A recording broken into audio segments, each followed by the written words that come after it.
નમસ્કાર વિદ્યાર્થી મિત્રો, અગાઉના લેક્ચરમાં આપણે રાસાયણિક પ્રતિક્રિયાત્મકતા એમાં હાઇડ્રોજન પ્રત્યે પ્રતિક્રિયાત્મકતાનો અભ્યાસ તમે કરી ગયા. આજે આપણે જે બાકી જે ત્રણ વધેલી છે, ઓક્સિજન પ્રત્યે પ્રતિક્રિયાત્મકતા છે, હેલોજન પ્રત્યે પ્રતિક્રિયાત્મકતા છે અને ધાતુઓ પ્રત્યે પ્રતિક્રિયાત્મકતા, આનો અભ્યાસ આપણે કરીશું વિદ્યાર્થી મિત્રો. તો બહુ જ ધ્યાન આપવા જેવું છે. તો સૌ પ્રથમ વાત કરીએ ઓક્સિજન પ્રત્યે પ્રતિક્રિયાત્મકતા. બરાબર, હવે પ્રતિક્રિયાત્મકતા એટલે શું?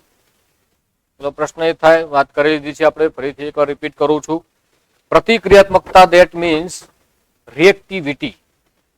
કોઈ પણ જે આપણો જે સમૂહ 15 ના તત્વો છે, ઓક્સિજન સાથે કેવા પ્રકારની રાસાયણિક પ્રક્રિયા દર્શાવે છે એને આપણે પ્રતિક્રિયાત્મકતા કહીશું. બરાબર છે. તો ઓક્સિજન પ્રત્યે કેવી રીતે પ્રતિક્રિયાત્મકતા છે? તો તમે સૌપ્રથમ સમૂહ 15 ના તત્વોને ઓળખો. તમારે પહેલા તો સમૂહ 15 ના તત્વોને ઓળખવાના થાય. તો તમારે 15 ના તત્વોને ઓળખવા તો nitrogen, phosphorus, arsenic, antimony, bismuth સમૂહ 15 ના તત્વો છે, તમને ખ્યાલ છે. બરાબર. તો તમારે આમની ઓક્સિજન સાથે પ્રક્રિયા જોવાની છે. ઓક્સિજન સાથે પ્રક્રિયા ખાસ વિદ્યાર્થી મિત્રો, ઓક્સિજન સાથે પ્રક્રિયા જોવી હોય આમની, તો એ તમારે જોવાનું થાય આ ઓક્સિજન સાથે પ્રતિક્રિયાત્મકતા. એમાં સમૂહ 15 ના તત્વો એ આવા જે ઓક્સિજન છે, ઓક્સિજન સાથે બે પ્રકારના ઓક્સાઇડ બનાવશે. નંબર 1 E2O3 અને નંબર 2 E2O5. હવે E2O3 માં તમે જો જોશો તમને ખ્યાલ આવે, E ની સંયોજકતા +3 છે અને E2O5 માં E ની સંયોજકતા +5. E મતલબ શું? E મતલબ આપણો 15મા સમૂહના તત્વો, જેમાં nitrogen, phosphorus, arsenic, antimony, bismuth આવી શકે છે. આ તમારે ધ્યાન રાખવું. બરાબર છે. બહુ જ અગત્યની ચર્ચા છે, વારંવાર રિપીટ કરશો. હવે અહીંયા મેં લખ્યા છે E2O3 પ્રકારના, એટલે કે આવા પ્રકારના ઓક્સાઇડ મેં અહીંયા લખ્યા છે. બરાબર ધ્યાન રાખજો. તો બે પ્રકારના ઓક્સાઇડ બનાવે, E2O3, E2O5 પ્રકારના ઓક્સાઇડ બનાવે છે, તમારે ધ્યાન રાખવાનું. અને એ મેં બે ઓક્સાઇડ બતાવી દીધા છે અહીંયા, આ પણ તમારે ખ્યાલ રાખવાનો છે વિદ્યાર્થી મિત્રો. ત્યારબાદ જે વાત કરવાની છે મારે, આ અગત્યની વાત છે. N2O3, P2O3, N અને P બંને અધાતુ છે. તો અધાતુના ઓક્સાઇડ એસિડિક હોય. વાત કરીએ AS અને SB બંને અર્ધ ધાતુ છે. તો અર્ધ ધાતુના આવા જે ઓક્સાઇડ છે એ ઉભય ગુણધર્મી હોય. ઉભય ગુણધર્મી કહેવાશે. ઉભય મતલબ એસિડ બેઝ બંને સાથે પ્રક્રિયા કરી શકે તેવા હોય. ત્યારબાદ Bi2 જે ધાતુ છે, તો Bi એ બેઝિક હશે. તો આ તમારે ધ્યાન રાખવું, MCQ પૂછવા લાયક ટોપિક આ રહે. કયા એસિડિક છે, કયા ઉભય ગુણધર્મી છે, કયા બેઝિક છે, તમને ખ્યાલ આવશે. તો બરાબર તૈયાર કરશો વિદ્યાર્થી મિત્રો. એસિડિક, બેઝિક, ઉભય ગુણધર્મી લાક્ષણિકતા શું છે તમારે જોવાની થાય. હવે તમને પ્રશ્ન થાય, સાહેબ લક્ષણ જે જોવાનું છે મારે, એ લક્ષણ ખાસ તમારે જોવાનું છે એસિડિક લક્ષણ. એસિડિક લક્ષણ તો તમને અહીંયા ખ્યાલ આવે કે ઉપર જે છે ધાતુના ઓક્સાઇડ છે એસિડિક છે. તમને તરત ખ્યાલ આવી જાય સાહેબ કે ઉપરના જે છે એ એસિડિક છે. તો ઉપરના જે ઓક્સાઇડ છે એ એસિડિક લક્ષણ એમનું વધુ હોય, કારણ કે આવા ઓક્સાઇડ પાણીમાં પ્રક્રિયા કરે તો એસિડ આપે. બરાબર, એટલે પાણી સાથે પ્રક્રિયા એસિડ આપે છે, એટલે ઉપર જે હોય તો એસિડિક ગુણધર્મ વધારે, તો જેમ નીચે ઉતરશું તેમ એસિડિક લક્ષણ ઘટે. આ ધ્યાન રાખજો. એટલે એસિડિક લાક્ષણિકતા પણ તમે તૈયાર કરશો. પરીક્ષામાં પ્રશ્નો પૂછી શકાય, એસિડિક લાક્ષણિકતાના ચડતા ક્રમમાં ગોઠવો, એસિડિક લાક્ષણિકતાના ઉતરતા ક્રમમાં ગોઠવો. તમે આરામથી ગોઠવી શકશો. તમને ખ્યાલ હોવો જોઈએ કોની એસિડિકતા વધારે છે, કોની એસિડિકતા ઓછી છે. એટલે એસિડિક લક્ષણ આમનું ઓછું થશે, આમનું બેઝિક લક્ષણ વધુ થાય, એ તરત ખ્યાલ આવે. બરાબર છે. તો નીચે ઉતરતા એસિડિક લક્ષણ ઘટે છે, તમે બરાબર તૈયાર કરશો. ઓકે, તો આ વસ્તુ ધ્યાન રાખવાની છે. ઓક્સિજન પ્રત્યે પ્રતિક્રિયાત્મકતા છે, બહુ જ સરળ છે, રિપીટ કરજો, વારંવાર આવડી જશે.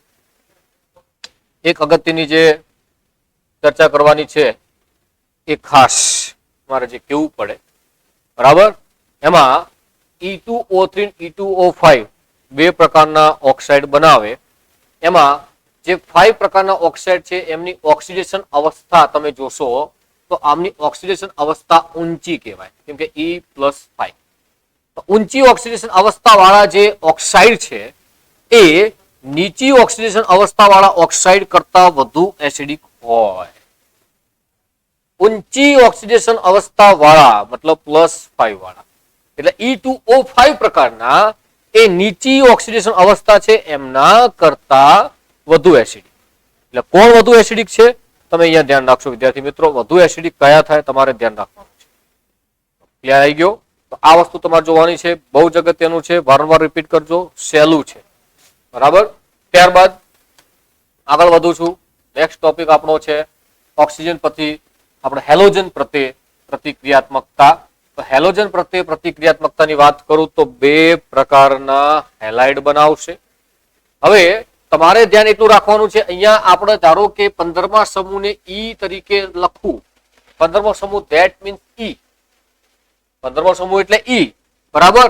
તો હવે E ની વાત કરું તો એની ઓક્સિજન અવસ્થા લખું છું અહીંયા +3, અહીંયા એની ઓક્સિજન અવસ્થા લખું છું +5. તો હેલોજન સાથે જ્યારે જોડાય, હેલોજનની -1, અહીંયા હેલોજનની -1, તો જ્યારે જોડાય ત્યારે E આ +3 આમ જશે તો EX3, અહીંયા EX5 આ પ્રકારના આપણને હેલાઇડ આપે. આ ટ્રાય હેલાઇડ કહેવાય, આ પેન્ટા હેલાઇડ. 3 છે એટલે ટ્રાય હેલાઇડ કહેવાશે, 5 વાળા એ પેન્ટા હેલાઇડ કહેવાશે. તો ટ્રાય હેલાઇડ ને પેન્ટા હેલાઇડ તમારા મગજમાં સ્પષ્ટ થઈ ગયું છે કે કયા ટ્રાય હેલાઇડ છે, કયા પેન્ટા હેલાઇડ છે. તો ધ્યાન રાખજો વિદ્યાર્થી મિત્રો, તમારે બહુ જ અગત્યનો ટોપિક છે, વારંવાર રિપીટ કરજો. ટ્રાય હેલાઇડ કયા, પેન્ટા હેલાઇડ કયા છે, કઈ રીતે બનાવે છે તમારે ધ્યાન રાખવાનું છે આપણે. બરાબર છે.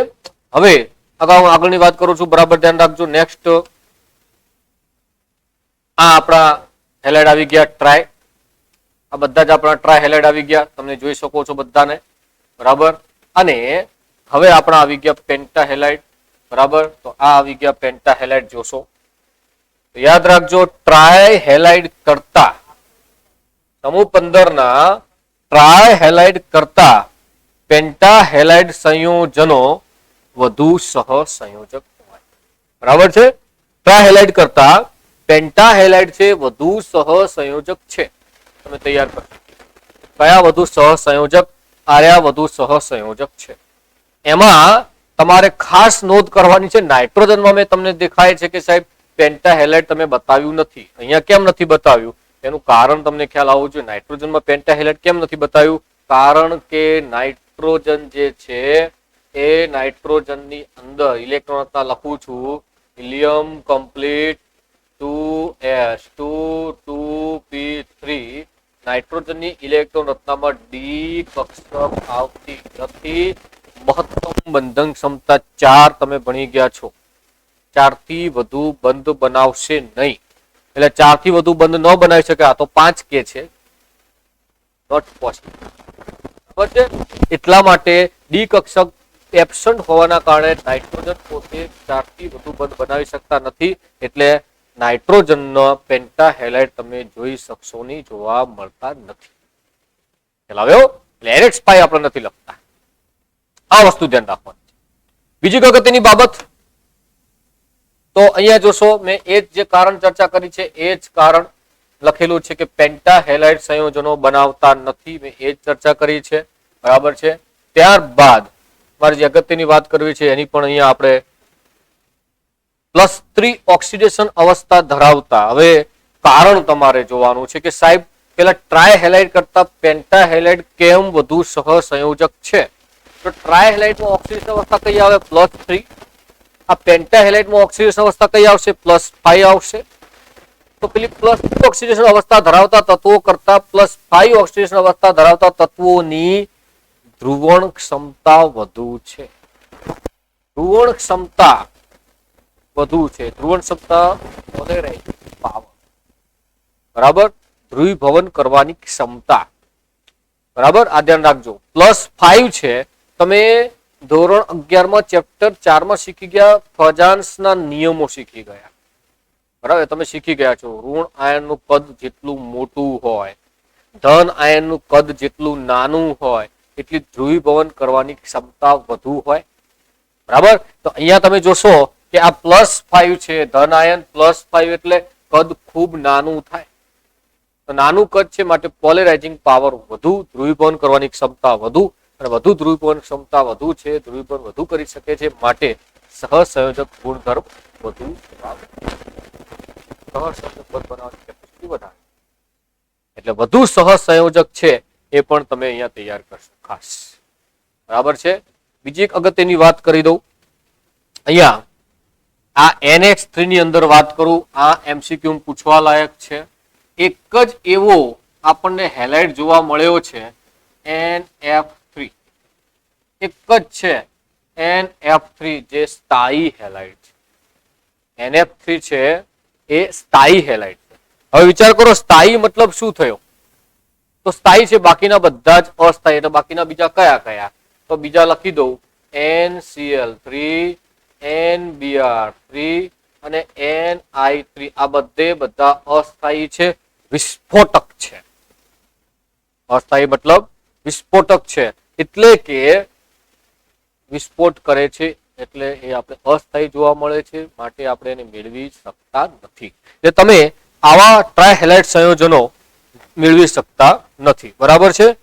તો બીજા બધાના જે ટ્રાયહેલાઇડ છે નાઇટ્રોજનમાં જ એક એવો છે NF3 કે જે કેવો છે એ સ્થાયી છે. બાકીના બધા જ નાઇટ્રોજનના જે હેલાઇડ છે કેવા છે? અસ્થાયી છે. પણ બાકીના જે તત્વો છે એમના ટ્રાયહેલાઇડ તો સ્થાયી હોય જ, તો સ્વાભાવિક છે. એટલે કયા અસ્થાયી છે તમારે આ ધ્યાન રાખવાનું છે, આ ગોખી મારવું પડે. NCl3, NBr3, Ni. બરાબર છે. આ તમે બરાબર ધ્યાન રાખશો. બીજી એક બાબત છે તો આ જે BiF3 આ રહ્યો, એમાં પાછો BiF3 તમે તૈયાર કરશો. BiF3 આ એક જ એવો છે કે જે સહસંયોજક નથી, બાકીના બધા જ સહસંયોજક. બરાબર. એક જ એવો છે જે સહસંયોજક નથી, બાકીના બધા તમે સહસંયોજક કહેશો. એટલે તમે આ રીતે તૈયાર કરી શકો. કયો સહસંયોજક નથી, આ કયા અસ્થાયી છે, કયો સ્થાયી છે, તમે બધું તૈયાર કરશો. બહુ કામ કરે. બરાબર છે. વિદ્યાર્થી મિત્રો આટલું પોઈન્ટ ક્લિયર થઈ ગયો. હેલોજન પ્રોડક્ટની પ્રતિક્રિયા ક્લિયર થઈ ગયા છે. બહુ જ સિમ્પલ છે. રિપીટ કરજો વારંવાર, આવડી જાય એવું છે. ત્યારબાદ નેક્સ્ટ જે વાત કરવાની છે ધાતુઓ પ્રત્યે પ્રતિક્રિયાત્મકતા. ધાતુ મેટલ. તો ખાસ તમને ચર્ચા કરું છું કે ધાતુ સાથે તે લોકો એટલે કે સમૂહ 15 ના તત્વો આપણા દ્વિઅંગી સંયોજન બનાવશે. દ્વિઅંગી. બરાબર. ધનાયન ઋણાયન. બરાબર છે. તો આવા દ્વિઅંગી સંયોજનો જે બને છે એમાં કયા કયા દ્વિઅંગી બને છે ખાસ તમારે રિપીટ કરવાના થશે. જો બરાબર ધ્યાન આપજો. આ જે સંયોજનો બધા દ્વિઅંગી સંયોજનો છે Ca3N2, Ca3P2, Na3AS2, Zn3Sp2, Mg3Bi2. નામ દરેકના ખાસ તૈયાર કરશો. અને અહીંયા નાઇટ્રોજનની ઓક્સિડેશન અવસ્થા, અહીંયા ફોસ્ફરસની ઓક્સિડેશન અવસ્થા. મને કહી દો ખરી -3 છે ભાઈ, આને ક્રોસમાં ઉપર લઈ જાઓ, આને ક્રોસમાં ઉપર આમ લઈ જાઓ, સીધી ખબર પડે. બરાબર છે. એ પણ તમે ધ્યાન રાખશો કઈ રીતે ઓક્સિજન અવસ્થા મળે છે, તમે ખ્યાલ આવશે. આ પણ તમારે ધ્યાન રાખજો. બરાબર છે. તો હવે અહીંયા AS ની ઓક્સિડેશન અવસ્થા -3, SP ની ઓક્સિજન અવસ્થા -3, Pi ની ઓક્સિજન અવસ્થા -3. આરામથી. બરાબર છે. તમે યાદ રાખજો આવા જે સંયોજનો કે જેમાં સમૂહ 15 ના તત્વો, આપણા જે સમૂહ 15 ના તત્વો છે ધાતુઓ સાથે જોડાય ત્યારે સમૂહ 15 ના તત્વોની ઓક્સિડેશન અવસ્થા -3 ધાતુઓ સાથે. બરાબર છે. તો ધાતુઓ તમે જોશો કઈ ધાતુ? કેલ્શિયમ. આનું નામ પાડું. આ છે ઝિંક એન્ટીમોનાઇટ. એન્ટીમની એટલે ઝિંક એન્ટીમોનાઇટ હાઈટ લાગશે. આર્યો મેગ્નેશિયમ બિસ્મુથાઇટ હાઈટ લાગે છે.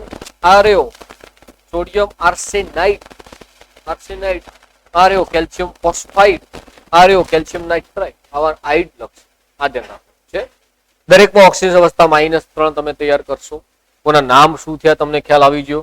તો અહીંયા આ જે CA3N2 છે તમે અહીંયા એટલું જ કરી શકો સાહેબ કે ભાઈ આ જે 3 છે -3 આ બાજુ અને આ જે +2 આ બાજુ લખી શકો. અહીંયા ચેકી દો, અહીંયા ચેકી દો. CA+2 N-3 ઓક્સિજન વધતાના આધારે અનેક સંયોજનો આવા મળી જશે. તો આ આપણે જે પ્રતિક્રિયાત્મકતા બધી આપણે પ્રતિક્રિયાત્મકતા પૂરી થઈ ગઈ, રાસાયણિક ગુણધર્મો પૂરા થઈ ગયા. તમારા ટેક્સ્ટ બુકમાં કેટલાક કોયડા આપેલા છે, એ કોયડાનો તમે બરાબર અભ્યાસ કરજો અને એ સોલ્યુશન કરવા પ્રયત્ન કરશો. બરાબર છે.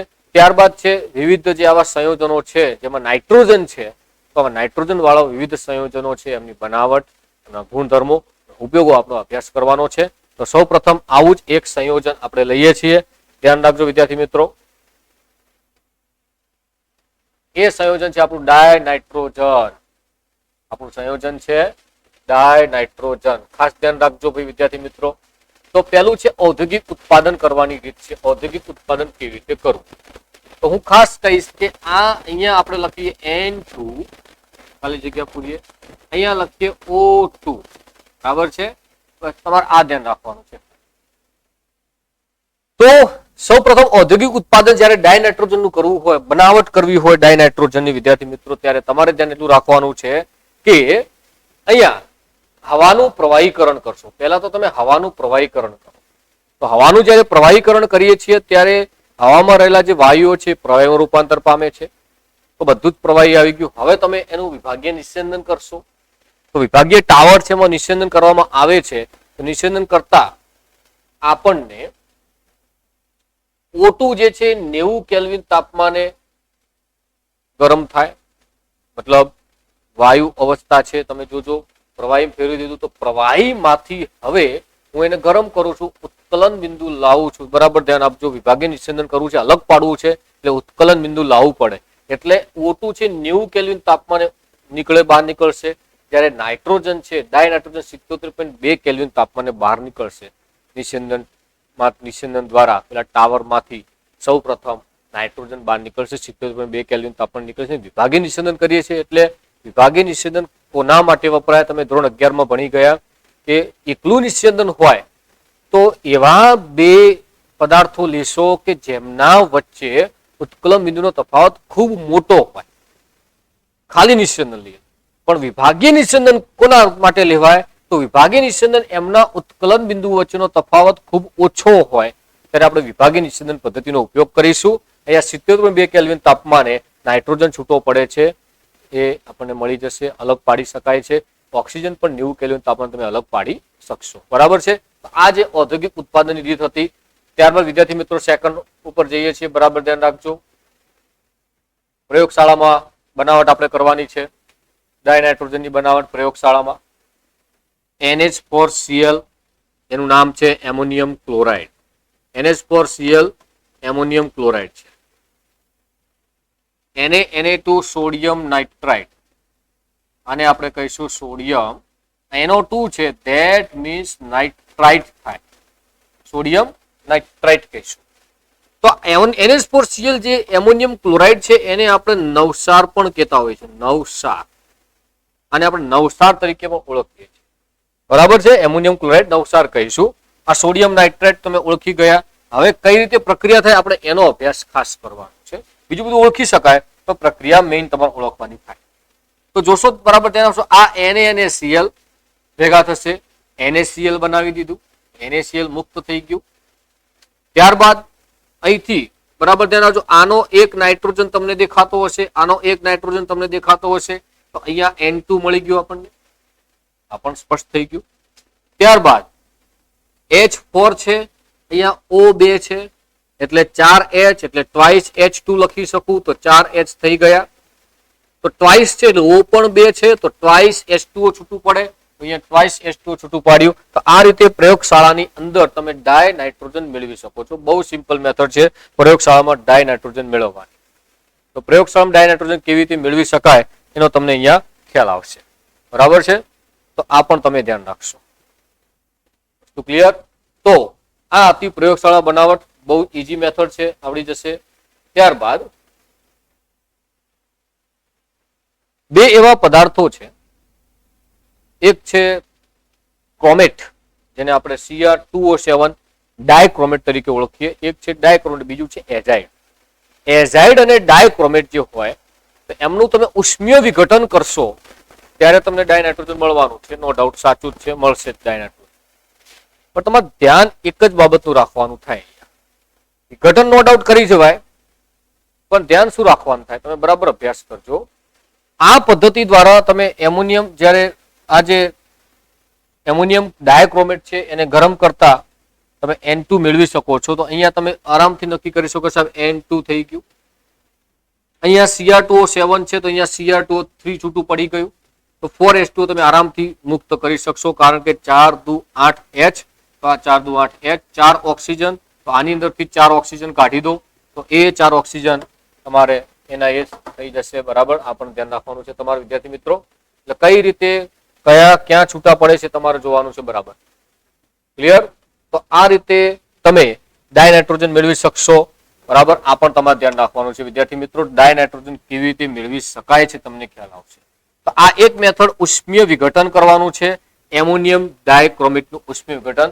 પરીક્ષાની અંદર MCQ જ્યારે પૂછાતા હોય છે ત્યારે MCQ તમારે એવું પૂછાશે ઘણી વખતે, અહીં ખાલી એમોનિયમ ડાયક્રોમેટ આપી દે પછી ગરમ કરવાનું એવું લખી દે, પછી સર એવું લખશે કે કઈ હવે આની નિપજો કઈ હશે, સમીકરણ પૂર્ણ કરો, નિપજો કઈ હશે, એવા તમને જુદા જુદા પ્રકારના આવા MCQ આપશે.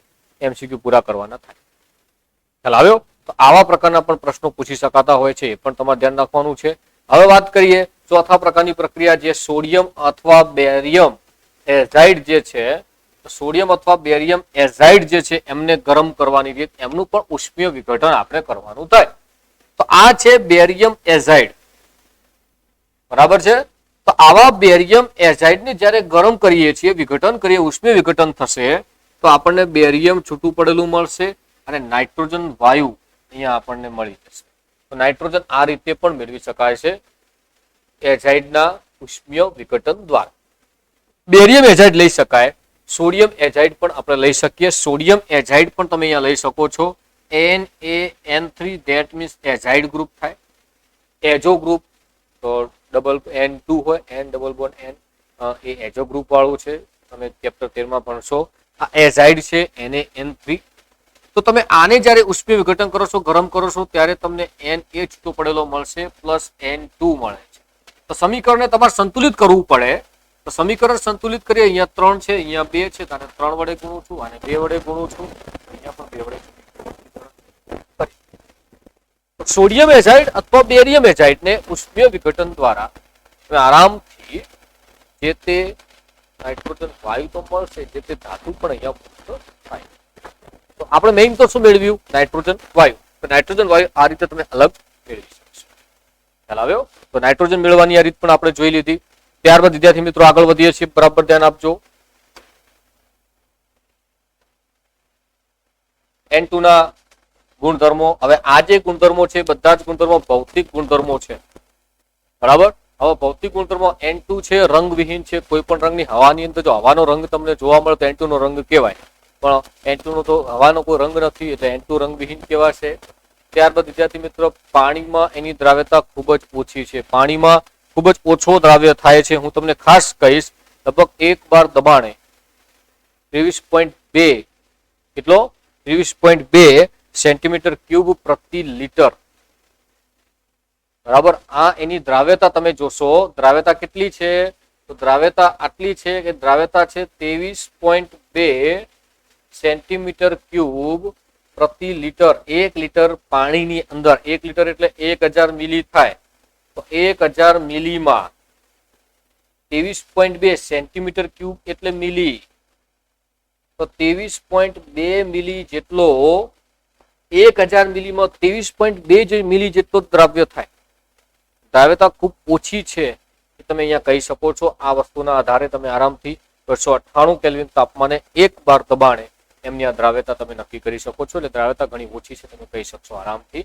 બરાબર, આ બાબત ઉપર તમારે ધ્યાન રાખવાનું છે કે દ્રાવ્યતા કેવી છે. ત્યારબાદ છે કોઈ પણ પ્રકારની વાસ નથી, વાસ વિહીન છે. નાઇટ્રોજનની વાસ હોતી નથી. બરાબર છે, એ પણ ધ્યાન રાખવાનું છે. સ્વાદ પણ હોતો નથી એટલે સ્વાદ વિહીન પણ કહેવાશે. ત્યારબાદ એમનો ઠાર બિંદુ ખૂબ નીચા છે અને ઉત્કલન બિંદુ પણ નીચા છે. નીચા ઉત્કલન બિંદુ છે, નીચા ઠાર બિંદુ છે. આપણે હમણાં જ ચર્ચા કરી કે સાહેબ જે ઉત્કલન બિંદુ છે તમે હમણાં જ આપણે ચર્ચા કરી નાઇટ્રોજન માટે 77.2 કેલ્વિન જેટલું આમનું શું છે ઉત્કલન બિંદુ છે, આપણે હમણાં જ ચર્ચા કરી. બરાબર છે, એ પણ તમારે ધ્યાન રાખવાનું થાય. બરાબર, ઠાર બિંદુ પણ નીચા છે. ત્યારબાદ બિનઝેરી છે. નાઇટ્રોજન બિનઝેરી, કોઈ પણ પ્રકારની ઝેરી અસર દર્શાવતો નથી. અને છેલ્લે એના બે સમસ્થાનિક જોવા મળે છે, નાઇટ્રોજન 14, નાઇટ્રોજન 15. આવા બે સમસ્થાનિક હોય છે. એટલે બે સમસ્થાનિકો N14, N15 આવા સમસ્થાનિકો હોય છે. બરાબર છે, સમસ્થાનિક તમને ખ્યાલ છે કોને કહેવાય? પ્રોટોનની સંખ્યા સમાન હોય પરંતુ ન્યુટ્રોનની સંખ્યા જુદી જુદી હોય અને તેના કારણે પરમાણુય ભાર પણ જુદા જુદા મળે, એમને સમસ્થાનિકો કહેવાય છે. આ વસ્તુ પણ ધ્યાન રાખવાની છે. N2 ના ભૌતિક ગુણધર્મો ક્લિયર થઈ ગયા હશે, બહુ જ સરળ આપેલા છે. બરાબર છે, આ પણ તમે ધ્યાન રાખશો વિદ્યાર્થી મિત્રો. ત્યારબાદ ખાસ તમારે એક જ વાતનું અહીંયા ધ્યાન દોરીશ કે N ની અંદર નાઇટ્રોજનમાં N ટ્રિપલ બોન્ડ N છે, તમને ખ્યાલ હશે, આપણે ભણી ગયા કે નાઇટ્રોજન જે N2 છે એ N2 માં N ટ્રિપલ બોન્ડ N છે. તો N ટ્રિપલ બોન્ડ N બંધની બંધ એન્થાલ્પી ખૂબ વધુ હોય. બરાબર છે, તો બંધ એન્થાલ્પી જે છે ઊંચી બંધ એન્થાલ્પી જોવા મળે આપણે, ઊંચી બંધ એન્થાલ્પી. હવે વિચાર કરો, જેની બંધ એન્થાલ્પી ઊંચી હોય, હવે એક તો 3 બંધ છે, તો 3 બંધને તોડવા માટે વધુ ઉર્જા આપવી પડશે. એક તો વધુ ઉર્જા આપવી પડે છે, એ તમને ખ્યાલ, કેમ કે 3 બંધ છે. વિચાર કરો કે આવો જેને વધુ ઉર્જા આપવી પડે એટલે મતલબ કે સરળતાથી તૂટતો નથી. એટલે કોઈ પણ પ્રકારની જ્યારે રાસાયણિક પ્રક્રિયા કરતા હોઈએ ત્યારે જલ્દી આવા પદાર્થો રાસાયણિક પ્રક્રિયા આપતા નથી. એટલા માટે કહી શકાય કે ઓરડાના તાપમાને વધુ નિષ્ક્રિય હોય છે. નિષ્ક્રિય હોય, ઓરડાના તાપમાને કેવો હશે? નિષ્ક્રિય હોય. અને નિષ્ક્રિય હોય તમારે ધ્યાન રાખવાનું, એટલા માટે નાઇટ્રોજન છે ને પેલી જે વેફર તમે ખાતા હશો, વેફર પડીક જે પેલી પેકિંગ આવે છે, ફૂડ પેકિંગ, બરાબર, તો એ જે ફૂડ પેકિંગ હોય છે એમાં જે હવા ભરેલી હોય છે નાઇટ્રોજન નિષ્ક્રિય છે. નાઇટ્રોજન ત્યાં ભરી શકાય. બરાબર છે, કેમ કે નિષ્ક્રિય છે, ઓરડાના તાપમાન નિષ્ક્રિય. પણ તમને એવું પણ ત્યાં લખીને આપે, એવા ફૂડ પેકેજિંગમાં લખેલું હોય છે કે અમુક એની વેલિડિટી હોય છે કે આટલા મહિનાઓ સુધી એને રાખી શકાય, પછી એ ખાવા લાયક રહેતો નથી. કેમ? એટલા માટે કારણ કે જ્યારે તાપમાન વધે છે ત્યારે એમની પ્રતિક્રિયાત્મકતામાં ઝડપી વધારો થશે. જેમ જેમ તાપમાન વધે એટલે પ્રતિક્રિયાત્મકતા વધી જાય છે, એટલે ઘણીવાર લાંબો સમય એને બહાર મૂકી રાખવાથી પેલું ટીંગાડેલ હોય છે, તો એ રીતે લાંબો સમય રાખવાથી એની પ્રતિક્રિયાત્મકતા વધી જતી હોય છે. એટલા માટે આપણે એનો ઝડપી નિકાલ કરવો જોઈએ. બરાબર, આ પણ ધ્યાન રાખશો વિદ્યાર્થી મિત્રો. ત્યારબાદ આનો રાસાયણિક ગુણધર્મ ખૂબ જ અગત્યનો હતો, આપણે જોઈ લીધો. ત્યારબાદ બીજો અગત્યનો રાસાયણિક ગુણધર્મ કે આ લોકો ધાતુઓ સાથે આયનીય નાઇટ્રાઇડ બનાવશે. ધાતુઓ સાથે આયનીય નાઇટ્રાઇડ બનાવે અને અધાતુઓ સાથે સહસંયોજક નાઇટ્રાઇડ સંયોજન બનાવે છે. અધાતુ જે હોય એમની સાથે સહસંયોજક નાઇટ્રાઇડ બનાવશે અને આયનીય જે સંયોજન હોય, બરાબર, એટલે ધારો કે ધાતુ હોય તો ધાતુ સાથે આયનીય નાઇટ્રાઇડ બનાવશે. મતલબ ધાતુની વિદ્યુત ઋણતા ઓછી હોય, નાઇટ્રોજનની વિદ્યુત ઋણતા વધુ હોય, વધુ વિદ્યુત ઋણતા વાળો માઇનસ, ઓછી વિદ્યુત ઋણતા વાળો પ્લસ, એટલે આયન બનવાનો, આયનીય નાઇટ્રાઇડ બનાવશે. જ્યારે અધાતુ જે હોય તો અધાતુ એ પોતે બંનેની વિદ્યુત ઋણતા લગભગ કેવી હોય? સરખા જેવી. તો સરખા જેવી વિદ્યુત ઋણતા હોય એટલે સહસંયોજક બંધ બનાવશે. બરાબર છે, તમે નક્કી કરી શકો. હું ધારો કે એક બંધ બતાવી દઉં અહીંયા તમને ખ્યાલ આવશે કે ધારો કે આ જે છે લિથિયમ સાથે જે મેં બોન્ડ બતાવ્યો, લિથિયમ સાથે, તો લિથિયમની નાઇટ્રોજન સાથે બોન્ડિંગ કરીએ તો તમે જોશો લિથિયમ જેની આપણે લખીએ કે ઓક્સિજન અવસ્થા હંમેશા +1 હોય. પહેલા સમૂહનું તત્વ છે એટલે પહેલા સમૂહ વાળા બધાની +1 હોય. બરાબર છે, અને નાઇટ્રોજન જેની -3 હોય. બરાબર છે, એટલે હું અહીંયા નાઇટ્રોજન ઉપર -3 બતાવું છું. બરાબર, ચેક કરજો, નાઇટ્રોજન ઉપર અહીંયા હું -3 બતાવું છું. અહીંયા માઇનસ, તો આ -3 અહીંયા આવશે, +1 આમ લઈ જાઉં, Li3n લિથિયમ નાઇટ્રાઇડ મળે છે. અહીંયા ધન આયન છે, ઋણ આયન છે, એટલે બંને વચ્ચેનો જે બોન્ડ હશે એ બોન્ડ કેવો હશે? આયનીય બોન્ડ, આયનીય બંધ. સહસંયોજક બંધની વાત કરું તો ધારો કે આ રહ્યો NO, બરાબર, આ NO નક્કી કરી શકો છો સાહેબ, NO. આ જે બંને વચ્ચે બોન્ડ હોય છે, આ બોન્ડ કેવો હોય છે? સહસંયોજક, બરાબર છે. અધાતુ કોણ?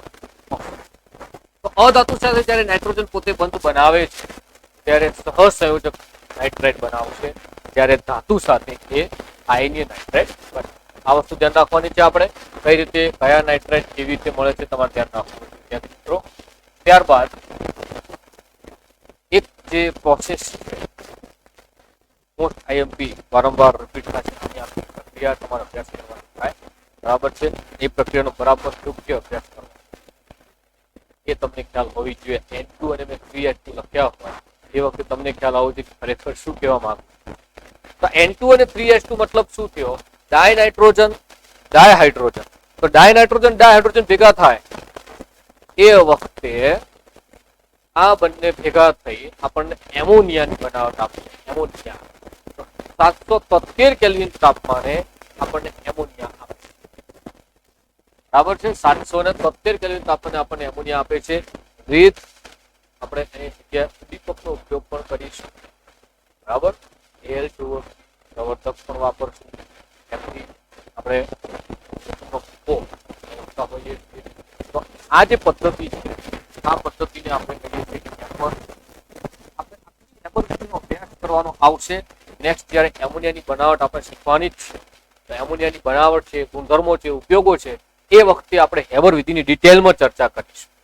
આપણે હેબર વિધિની ડિટેલમાં ચર્ચા કરીશું, એ વસ્તુ તમારે ધ્યાન રાખવાની છે વિદ્યાર્થી મિત્રો. એટલે ખૂબ જ અગત્યની વાત છે, વારંવાર રિપીટ કરશો, ચર્ચા કરશો, આવડી જશે, સરળ છે. તો હેબર વિધિ દ્વારા એમોનિયાની બનાવટમાં આ પદ્ધતિનો યુઝ કરીશું. 773 કેલ્વિન તાપમાન તમે તૈયાર કરશો. આ જે પ્રક્રિયા છે, આ પ્રક્રિયા દરમિયાન હું એટલું કહીશ કે ઉષ્મા મુક્ત થાય છે. એટલે આ જે પ્રક્રિયા છે એ કેવી છે? ઉષ્મા શેપક છે. આપણી પ્રક્રિયા ઉષ્મા શેપક છે, ઉષ્મા મુક્ત થાય છે. એટલે અહીંયા જો તમે તાપમાન વધારશો તો પ્રક્રિયા રિવર્સ થશે. તાપમાનનો વધારો અહીંયા નુકસાનકારક છે, આ ધ્યાન રાખો. એટલા માટે ઉદ્દીપકનો ઉપયોગ કરવાનું કારણ એ જ છે. તાપમાનનો વધારો નુકસાનકારક છે. ઉદ્દીપકનું યુઝ કેમ કરીએ છીએ? કારણ કે જો તાપમાન નથી વધારતા પ્રક્રિયા ધીમી પડી જાય. તાપમાન વધારવાનું છે જ નહીં, કેમ કે પ્રક્રિયા રિવર્સ કરે, બરાબર છે. એટલા માટે અહીંયા તાપમાન નીચું રાખીએ. તાપમાન નીચું રાખીએ તો પ્રક્રિયા ધીમી થાય, માટે ઉદ્દીપકનો યુઝ કરીએ છીએ, બરાબર છે. તો આ વસ્તુ પણ ધ્યાન રાખવાની છે. હેબર વિધિ ખૂબ જ સ્પષ્ટ છે, આવડે એવી છે, વારંવાર રિપીટ કરશો. ત્યારબાદ વિદ્યાર્થી મિત્રો, ડાયનાઇટ્રોજન ડાયઓક્સિજન નાઇટ્રિક ઓક્સાઇડની બનાવટમાં પણ આપણે નાઇટ્રોજનનો યુઝ કરીશું. મતલબ નાઇટ્રોજન પોતે ઓક્સિજન સાથે નાઇટ્રિક એસિડ પણ આપશે, બરાબર છે. એટલે NO આ પણ ધ્યાન રાખવાનું છે. નાઇટ્રિક એસિડ કઈ રીતે, નાઇટ્રિક ઓક્સાઇડ કઈ રીતે મળે છે તમારે ધ્યાન રાખવાનું છે, બરાબર છે. ત્યારબાદ લાસ્ટ વન યુઝિસ, ઉપયોગો શું છે તમારે તૈયાર કરવાના થાય કે આવો જે ડાયનાઇટ્રોજન જેનો આપણે અભ્યાસ કર્યો, બરાબર, એની બનાવટ જોઈ, એના ગુણધર્મો જોયા, હવે એના ઉપયોગો તરફ પહોંચી ગયા. તો કયા કઈ જગ્યાએ આવો જે ડાયનાઇટ્રોજન વાપરી શકાય, તમને મેં હાલ જ એક બે જ્યારે ચલાવતી વખતે ગુણધર્મો જ્યારે કહ્યા ત્યારે મેં તમને કહ્યું કે આવા એના ઉપયોગો છે. માહિતી મેં તમને આપી દીધી છે. તમે આવા જે કહ્યા છે એ ઉપયોગો પણ તમે લખી શકો છો. ઉપરાંત વધારાના કેટલાક ઉપયોગો છે એ પણ તમે અહીંયા નોંધ કરી શકો છો કે ડાયનાઇટ્રોજન છે તો નાઇટ્રોજન યુક્ત ખાતર, કેમ કે ડાયનાઇટ્રોજન છે એટલે નાઇટ્રોજન વાળા ખાતર બનાવવા માટેનો ઉપયોગ થવાનો જ છે. એટલે યાદ રાખજો કે નાઇટ્રોજન યુક્ત ખાતર ખાસ કરીને એમોનિયાની બનાવટમાં નાઇટ્રોજન ધરાવતા કેટલાક રસાયણ જે ખાતર કહીએ છીએ, કેલ્શિયમ સાયનેબાઇડ, આવા પદાર્થોની બનાવટમાં પણ આપણે આ ડાયનાઇટ્રોજનનો ઉપયોગ કરીશું. આ પણ તમારે ધ્યાન રાખવાનું છે, બરાબર. ત્યારબાદ જ્યાં પણ નિષ્ક્રિય વાતાવરણની જરૂર હોય ત્યાં ડાયનાઇટ્રોજન વાપરી શકાય. જોકે નિષ્ક્રિય વાતાવરણની જરૂર હોય તો નિષ્ક્રિય તત્વો જ મોટે ભાગે વાપરતા હોઈએ છીએ, સમૂહ 18 ના તત્વો. પણ ઘણી વખતે ડાયનાઇટ્રોજનનો ઉપયોગ પણ આપણે કરતા હોઈએ છીએ નિષ્ક્રિય વાતાવરણની જરૂર પડે ત્યારે. પણ એમાં પણ તમારે ધ્યાન રાખવાનું કે લોખંડ અને સ્ટીલ ઉદ્યોગોમાં ખાસ કરીને પ્રતિક્રિયાત્મક રસાયણ તરીકે નિષ્ક્રિય બંધક તરીકે, બરાબર છે. ઇનર્ટ ગેસ તરીકે આપણે ઓળખી શકીએ છીએ ડાયનાઇટ્રોજન. આપણે હાલ જ વાત કરી ઊંચા તાપમાને બિલકુલ રાસાયણિક પ્રક્રિયા આપતો નથી, આપણે ચર્ચા કરી લીધી. બરાબર, એ ખાસ તમારે જોવાનું છે. ત્યારબાદ વિદ્યાર્થી મિત્રો, પ્રવાહી ડાયનાઇટ્રોજન જે છે, પ્રવાહી ડાયનાઇટ્રોજન લિક્વિડ ફોર્મમાં હોય, પ્રવાહી હોય, તો પ્રવાહી ડાયનાઇટ્રોજનનો ઉપયોગ પણ જૈવિક પદાર્થો અને ખાદ્ય સામગ્રીની જાળવણી માટે પ્રશીતક તરીકે વપરાય છે. બરાબર છે, પ્રશીતક ઠંડક ઉત્પન્ન કરનાર પદાર્થ. બરાબર છે, તો પ્રવાહી ડાયનાઇટ્રોજન પોતે ઠંડક ઉત્પન્ન કરનાર પદાર્થ તરીકે વપરાય છે. એટલે જ્યારે પણ ઠંડક હોય, કોલ્ડ સ્ટોરેજમાં જ્યારે આપણે યુઝ કરીએ અને ત્યાં ઠંડક હોય એટલે પદાર્થો લાંબા સમય સુધી જાળવી શકાય. બરાબર, એટલે ત્યાં ડાયનાઇટ્રોજનનો યુઝ થતો હોય છે. ખાદ્ય સામગ્રીની જાળવણીમાં પણ આપણે એને વાપરતા હોઈએ છીએ. ખાસ જૈવિક પદાર્થોની જાળવણી માટે ઉપયોગ કરીએ છીએ. ઉપરાંત ક્રાયો સર્જરીમાં પણ એનો ઉપયોગ થાય છે. વિદ્યાર્થી મિત્રો, ટિશ્યુ ની સર્જરી, બરાબર, તો ત્યાં પણ ઠંડક ઉત્પન્ન કરવા માટે ડાયનાઇટ્રોજન વાપરતા હોઈએ છીએ. આ બધી જ બાબતો ડાયનાઇટ્રોજન વિશે તમે ચર્ચા કરશો તો ડાયનાઇટ્રોજનના ઉપયોગો તમારા મગજમાં સ્પષ્ટ થઈ ગયા હશે. બરાબર, ત્યાર પછી બરાબર ધ્યાન આપજો વિદ્યાર્થી મિત્રો, તમને આવા કેટલાક કોયડા આપણી ટેક્સ્ટબુકમાં આપેલા છે. સોડિયમ એજાઇડની ઉષ્મીય વિઘટન પ્રક્રિયા લખો. તમે કોયડો આરામથી જવાબ આપી શકશો. સોડિયમ એજાઇડની વિઘટન પ્રક્રિયા તમે આરામથી લખી શકશો. મેં સમજાવી દીધી છે. બરાબર છે. એક બીજો પ્રશ્ન વારંવાર રિપીટ થતો હોય છે કે ઓરડાના તાપમાને N2 કેમ ઓછો પ્રતિક્રિયાત્મક છે? ક્વેશ્ચન લખાણ સંબંધિત છે. વારંવાર ચર્ચા કરશો કે ઓરડાના તાપમાને N2 શા માટે ઓછો પ્રતિક્રિયાત્મક છે, તમને પૂછાતું હોય. તો એના માટે તમે અહીંયા આવશો. બરાબર, ધ્યાન રાખજો કે ઓરડાના તાપમાને કેમ ઓછો પ્રતિક્રિયાત્મક છે, તો તમે આ જગ્યાએ પહોંચી અને ચર્ચા કરી શકો છો. આ જે મેં વાત કરી તે અહીંયા N ટ્રિપલ બોન્ડ N તમને ખ્યાલ હશે. N ટ્રિપલ બોન્ડ N તમને ખ્યાલ હશે. તો 3 બંધ હોય એટલે 3 બંધ હોય તો એની બંધ એન્થાલ્પી, એને બંધને તોડવા માટે વધુ ઉર્જા આપવી પડે છે. એટલે બંધન એન્થાલ્પી ખૂબ ઊંચી છે. એક વસ્તુ આ. હવે બંધન એન્થાલ્પી ખૂબ ઊંચી છે, વધારે એની બંધ એન્થાલ્પી છે, તો તમે એવું કહી શકો કે સાહેબ એવા જે બંધ છે એ બંધ મજબૂતાઈ વાળા હોય. બરાબર, એક વસ્તુ આ. બીજી વસ્તુ શું કહી શકો તમે કે જ્યારે એમની બંધ એન્થાલ્પી ઊંચી છે તો સરળતાથી બંધ તોડી શકાતો નથી. તો આવા પદાર્થો જે હોય ને એ ઓરડાના તાપમાને નિષ્ક્રિય બની છે. તાપમાન વધારશો, વધારે ઉર્જા આપશો ત્યારે એના બંધ તૂટશે. એ પ્રતિક્રિયાત્મકતા એની વધે. પણ તમે ઓછી ઉર્જા આપશો તો બંધ એના તૂટવાના નથી. એટલે પ્રતિક્રિયાત્મકતા કેવી હશે? એની ઓછી હશે. એટલે ઓરડાના તાપમાને કહી શકું એમની પ્રતિક્રિયાત્મકતા ખૂબ જ ઓછી હોય, માટે નિષ્ક્રિય વાયુ તરીકે વર્તી શકે છે. પણ ઓનલી ઓરડાના તાપમાન. પણ જેમ જેમ તાપમાન વધારતો જશે એની પ્રતિક્રિયાત્મકતા શું થતી જાય છે? વધતી જાય છે. આ પણ તમારે ખાસ તૈયાર કરવાનું થાય છે વિદ્યાર્થી મિત્રો. તો અહીંયા આપણે ખાસ કરીને જોયું બધા જ જે ભૌતિક ગુણધર્મો મેં ચલાવ્યા છે, બધા જ ભૌતિક ગુણધર્મો મેં ક્લિયર કર્યા છે.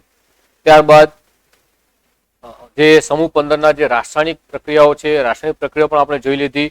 અને નાઇટ્રોજન જે છે, નાઇટ્રોજનની બનાવટ જોઈ, નાઇટ્રોજનના ગુણધર્મો જોયા અને નાઇટ્રોજનના ઉપયોગો પણ આપણે ચર્ચા કર્યા છે. તો વિદ્યાર્થી મિત્રો, ત્યારબાદ હવે આપણે જે નાઇટ્રોજન બાદ એમોનિયા, તો એમોનિયાની બનાવટ છે, એના ગુણધર્મો છે, એના ઉપયોગો છે. અને એમોનિયાની બનાવટ માટેની તમારે ખાસ તૈયાર કરવાની છે હેબર વિધિ. બરાબર છે. તો હેબર વિધિની ચર્ચા આપણે નેક્સ્ટ ટાઈમ આપણે જ્યારે મળીશું ત્યારે હેબર વિધિ એમોનિયાની બનાવટની ચર્ચા કરીશું. એમોનિયાના ગુણધર્મો, ઉપયોગો એ પણ જોઈશું. ત્યાં સુધી મળીશું આપણે નેક્સ્ટ ટાઈમ. ત્યાં સુધી નમસ્કાર.